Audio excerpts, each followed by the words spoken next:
Aujourd'hui, on croit que aller mieux, c'est forcément gagner quelque chose, avoir plus de clarté, plus de paix, plus de force. Et si je te disais que aller mieux, c'est aussi perdre quelque chose? Attention, ce n'est pas une perte négative, mais c'est une perte nécessaire. Dans cette vidéo, je vais parler de 3 pertes que tu vas traverser lorsque tu commences à aller mieux, et tu vas comprendre que ces pertes-là sont un signe que ton travail intérieur a déjà commencé. Commençons par la première, parce que c'est la plus déstabilisante, car elle touche ce qui t'a permis de survivre jusque-là. Je m'explique. Certaines émotions t'ont permis de survivre jusqu'à l'heure d'aujourd'hui. Par exemple, la colère t'a maintenu debout lorsque tu aurais pu t'effondrer. Le contrôle t'a aussi évité un sentiment d'impuissance. La distance t'a aussi protégé d'un rejet, d'un abandon, d'une déception. Et ces émotions-là étaient utiles. C'était des protections. Mais à un certain moment, ça devient trop étroit. Du coup, ça t'empêche de respirer. Ça t'empêche de tisser un lien avec quelqu'un. Ça t'empêche de survivre, d'être dans le moment présent. Commencer à aller mieux, c'est de comprendre que ces émotions-là ne sont plus utiles, ne sont plus adaptées au contexte actuel que tu vis. Et les laisser tomber, ce n'est pas parce qu'elles sont mauvaises en soi, mais elles ne sont plus utiles à l'heure d'aujourd'hui. Et ça me fait rappeler un cas que j'ai traité. C'était un homme qui, pendant, je pense, 10 à 12 ans, il utilisait la colère comme un carburant. Et du coup, lorsqu'il ressentait une injustice, il vivait une critique, par exemple, une blessure, directement, il s'enflammait. Mais le fait de s'enflammer, c'était de manière systématique. C'était limite automatique, on va dire. Il ressentait de la colère et ça le protégeait. Pourquoi ça le protégeait? Parce que ça l'empêchait de ressentir d'autres émotions. Ça l'empêchait de ressentir par exemple la tristesse, la honte, le sentiment d'être rejeté. Et quand il a commencé à aller mieux, c'est-à-dire on a travaillé sur cette problématique-là, il m'avait dit un truc, c'était une phrase qui était très intéressante. Il m'a dit, je, je ne me reconnais plus dans ce processus-là, du moins dans cet état-là, parce que je ne sais plus comment faire de ce que je ressens. Parce que d'habitude, lorsqu'il ressentait quelque chose, c'était systématiquement la colère. Et du coup, ce qu'il perdait, c'était pas sa force, mais c'était une armure qui cachait sa vulnérabilité.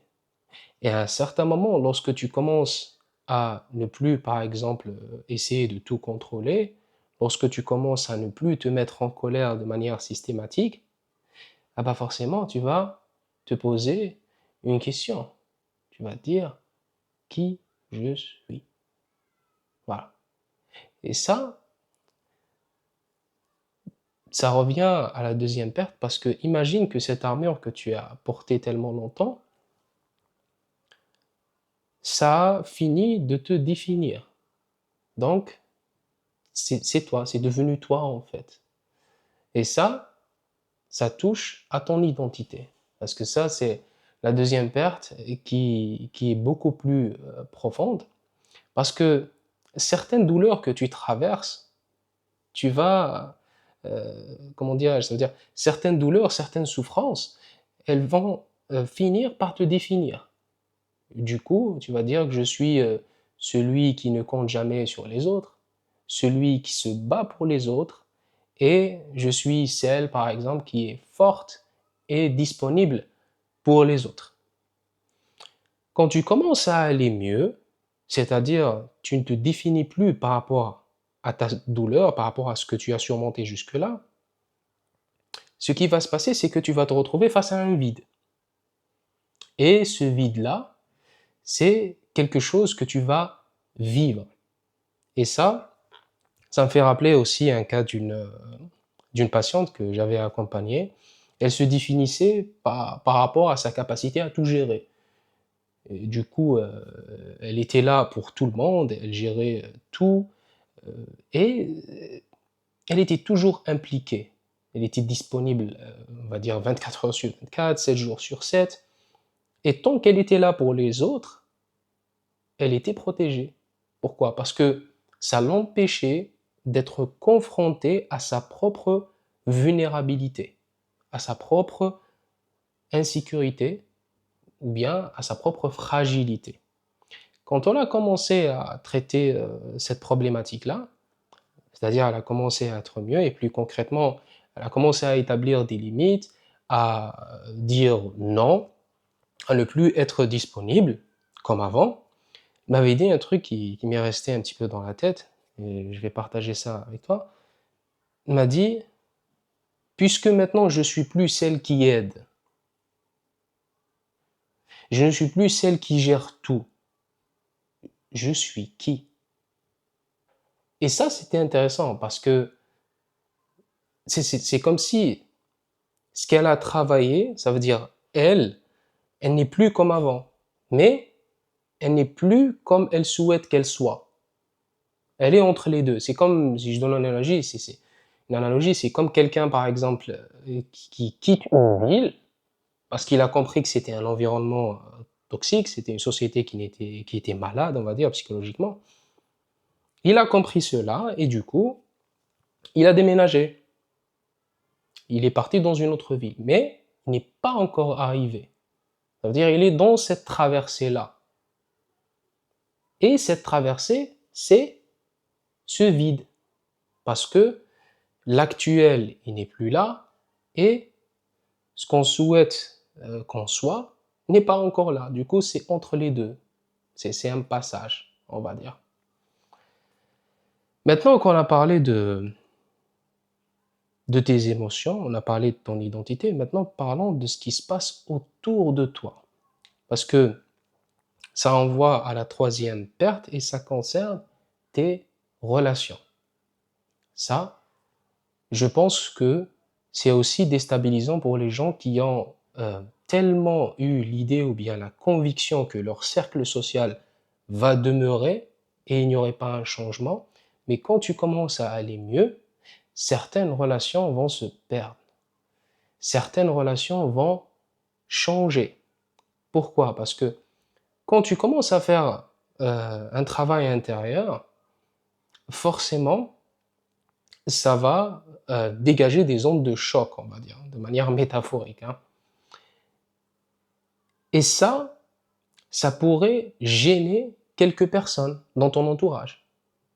Mais attention, quand je dis changement, ce n'est pas des ruptures qui sont violentes. C'est beaucoup plus subtil que cela. Par exemple, un lien amical va prendre une distance parce que tu n'as plus la même vision que cette personne-là, que ton ami.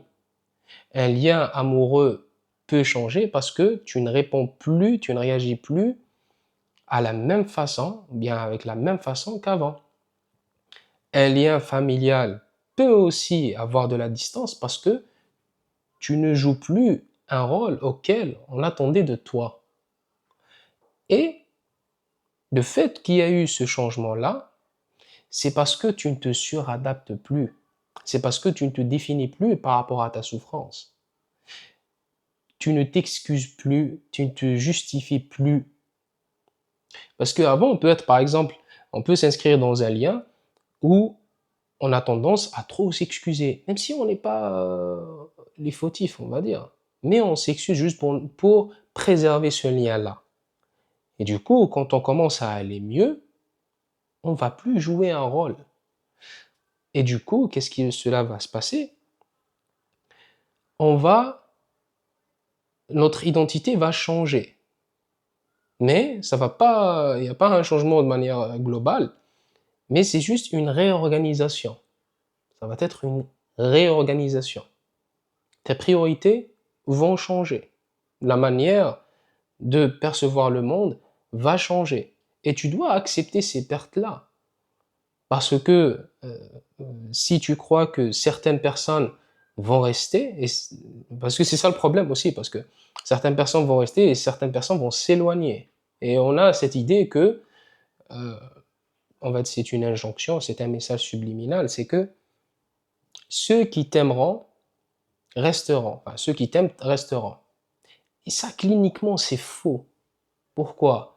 Parce qu'il y a des gens euh, qui vont partir. Et ça ne veut pas dire qu'ils sont toxiques ou bien qu'ils ne tiennent pas à toi. Non. Mais c'est parce que ton travail intérieur les confronte à leur propre stagnation. Et ça, tu dois le tolérer. Parce que tu vas comprendre au fur et à mesure que ces gens-là, s'ils sont partis, ah bah, tu vas dégager de la place pour d'autres personnes qui peuvent accueillir ton état, bah, ta version actuelle, si je peux dire. Bon, j'ai du mal avec le mot version, mais on va dire ton état actuel. Voilà. La question maintenant qui se pose, et j'imagine que tu es en train de te la poser maintenant, c'est comment tolérer ces pertes. Et ça renvoie à quelques pistes que je vais te donner.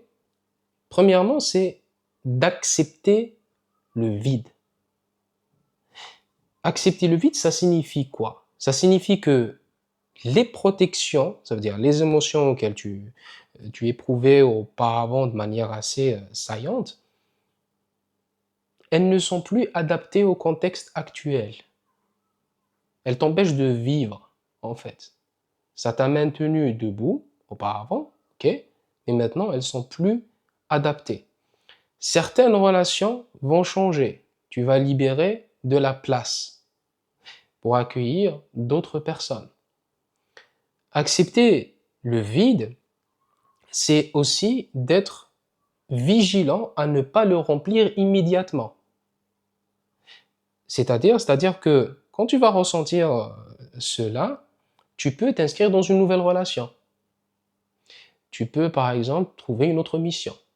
Tu peux, par exemple, te définir autrement. Tu vois? Et être vigilant, c'est de tolérer cela, de le considérer non pas comme un vide, mais comme un espace auquel quelque chose pourrait émerger. Ça demande de la patience, ça demande de la tolérance à l'inconfort, du temps et parfois de l'accompagnement. Voilà. Autre chose, c'est de ne pas considérer ce vide-là comme un échec, mais plutôt comme une évolution. Ce n'est pas une régression, c'est une évolution. Ce n'est pas une stagnation, c'est un passage, c'est un tunnel auquel toi, tu vas vivre. Voilà. Donc si ce que j'ai dit résonne en toi et que forcément tu traverses cette période, sache que c'est très facile de le dire, mais c'est quelque chose que tu ne devrais pas paniquer par exemple, lorsque tu apprends toutes ces choses-là, on va dire. Juste fais confiance au processus d'assimilation et tu vas assimiler les choses progressivement. De ne pas directement jumper sur une nouvelle relation et tout ça, non, non. Prends le temps de laisser cet espace pour toi et il y a quelque chose qui est en train de s'opérer à l'intérieur de toi.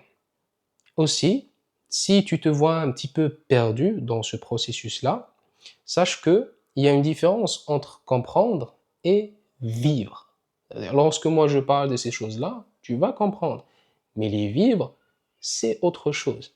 Parce que cela nécessite un certain, comment dirais-je, ça nécessite un accompagnement, ça nécessite une démarche rigoureuse et personnalisée par rapport à ta singularité à toi.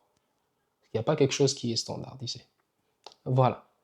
Partage cette vidéo pour quelqu'un peut-être qui vit cette chose-là, et peut-être qu'il trouvera, comment dire, il trouvera les réponses. On va séduire un petit peu l'algorithme. Alors, un petit like, un commentaire, je lirai tout, t'inquiète pas. Et d'ici là, on se reverra dans une prochaine vidéo où je vais aborder d'autres thématiques et d'autres nuances comme on fait dans cette chaîne-là. Voilà, donc porte-toi bien et on se capte. À très bientôt. Merci beaucoup.